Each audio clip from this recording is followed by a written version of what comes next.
میں ہوں assistant professor doctor یونس، یہاں پریکٹس کر رہا ہوں ایز اے کنسلٹنٹ گیسٹرونٹرولوجسٹ۔ گیسٹرونٹرولوجسٹ کا کام ہوتا ہے امراض معدہ، جگر، آنت، لبلبا، اس سے وابستہ جتنی بھی بیماریاں ہوتی ہیں ان کی تشخیص اور بر وقت علاج ہمارا کام ہوتا ہے۔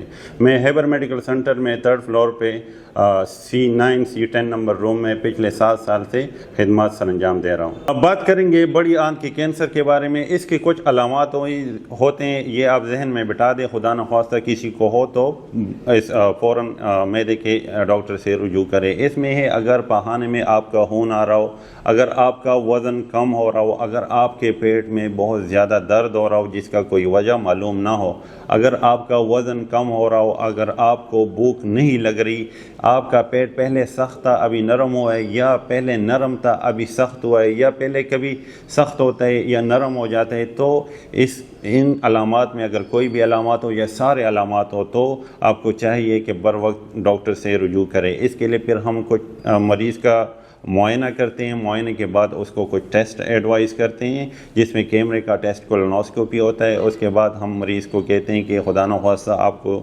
کینسر ہے کہ نہیں، اگر ہے تو اس کے بعد ہم کہتے ہیں کہ کون سے سٹیج پہ، اور سٹیج کے بعد ہم اس کا علاج کرتے ہیں کہ آیا کینسر کا علاج آپریشن ہے یا دوائیوں سے ہوگا۔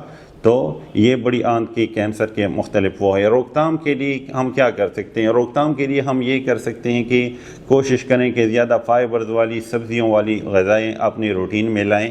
کوشش کریں کہ جو فروزن فوڈز ہیں، جو جنکس فوڈ ہیں، اس کو بالکل اپنے روٹین سے ہٹا دیں، کیونکہ سارے یہ کینسر وغیرہ ان چیزوں کی وجہ سے زیادہ ہوئے ہیں۔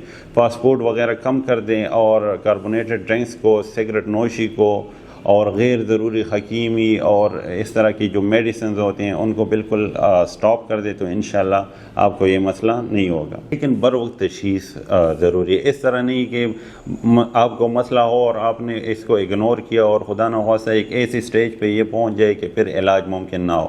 تو یہ علامات اگر ہو فوراً رجوع کرے تو اس کا علاج بہت زیادہ اچھا ہے۔ بہت کینسر کے اس طرح کے مریض ہے کہ ماشاءاللہ سالوں سال وہ اپنی زندگی گزار رہے ہیں، ان کو کوئی مسئلہ نہیں۔ تو گھبرانے کی ضرورت نہیں، لیکن ذہن میں ان علامات کو بٹا دے تاکہ خدا نخواستہ یہ علامات ہو تو بر وقت آپ کی تشخیص اور علاج ہو جائے۔